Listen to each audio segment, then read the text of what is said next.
அனைவருக்கும் வணக்கம். இது பிஎஸ்என் கிச்சன் யூடியூப் சேனல். இன்றைக்கி நம்ம சேனலில் வந்து வடை மோர் குழம்பு எப்படி பண்ணுறது அப்படிங்கிறத நம்ம வந்து பார்க்க போகிறோம். இப்போ வந்து நம்ம வந்து இதுக்கு என்ன பண்ணுறோம், உளுந்து, வெள்ளை உளுந்து, முழு உளுந்து அதை வந்து ஒரு 2 hours ஊற வச்சுட்டு அதை மிக்சியில் ஜாரில் போட்டு நம்ம அரைச்சி எடுத்துக்க போகிறோம். ஒரே ஒரு பச்சை மிளகா போட்டிருக்கோம், கொஞ்சம் கருவேப்பிலை போட்டிருக்கோம்.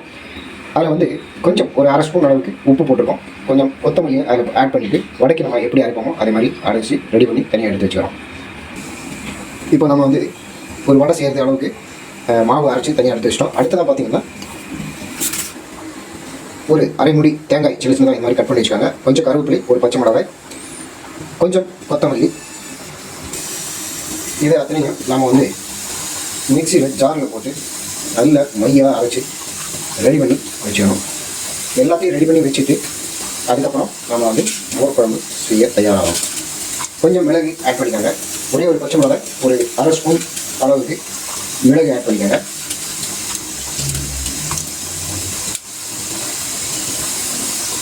கொஞ்சம் கருவேப்பிலை அதில் போட்டு அரைச்சி ரெடி பண்ணி வச்சுக்கிறோம். கொஞ்சம் சீரகம், ஒரு 1/4 ஸ்பூன். இப்போ நம்ம வந்து இந்த தேங்காய் இதெல்லாம் போட்டு அரைச்சி ரெடி பண்ணி வச்சுருக்கோம். அப்புறம் வந்து ஒரு பாத்திரத்தில் கெட்டி தயிர், லேசாக பிடிக்கணும். இந்த தயிர் புளிப்பே இல்லாமல் இருந்தாலும் நல்லா இருக்காது. லேசாக புளித்த கட்டி தயிர் எடுத்து வச்சுக்காங்க. இப்போ வந்து நான் அதில் மஞ்சள் தூள், கொஞ்சம் பெருங்காயம், அப்புறம் தேவையான அளவு உப்பு சேருங்க. நான் இதுக்கு வந்து இந்த குவான்டிட்டிக்கு ஒரு 1.5 ஸ்பூன் அளவுக்கு உப்பு சேர்க்குறேன். அது வந்து கரெக்டாக இருக்கும்.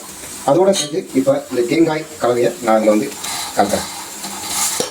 தேங்காய் கலவை இதெல்லாம் வந்து விட்டுட்டு நம்ம வந்து இதை நல்ல ஒரு கலக்கிட்டு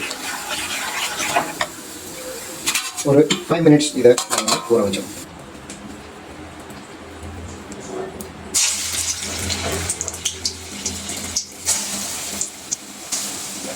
ஒரு பாத்திரத்தில் நம்ம வந்து கொஞ்சம் எண்ணெய் விட்டு அதை வந்து கடுகு போட்டு ஆகிட்டோம்.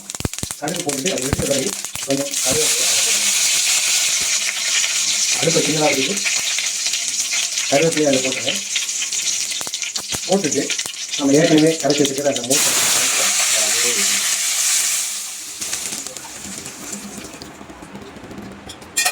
இதை ஊற்றிட்டு அடுப்பை சின்னதாக வச்சுக்கோங்க.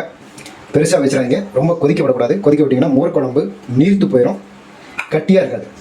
இப்போ நம்ம ஏற்கனவே பொரித்து வச்சுருக்கக்கூடிய அந்த வடை அதை வந்து அந்த குழம்புல ஒவ்வொன்றா போட்டுறோம். அடுப்பை சின்னதாக வச்சுக்காங்க. சூடு பண்ணால் போதும், கொதிக்க விட வேண்டாம். இதை சூடு பண்ணிவிட்டு அடுப்பு ஆஃப் பண்ணிடுங்க. 10 நிமிஷம் கழித்து இது சாப்பிட்றதுக்கு தயாராகிடும்.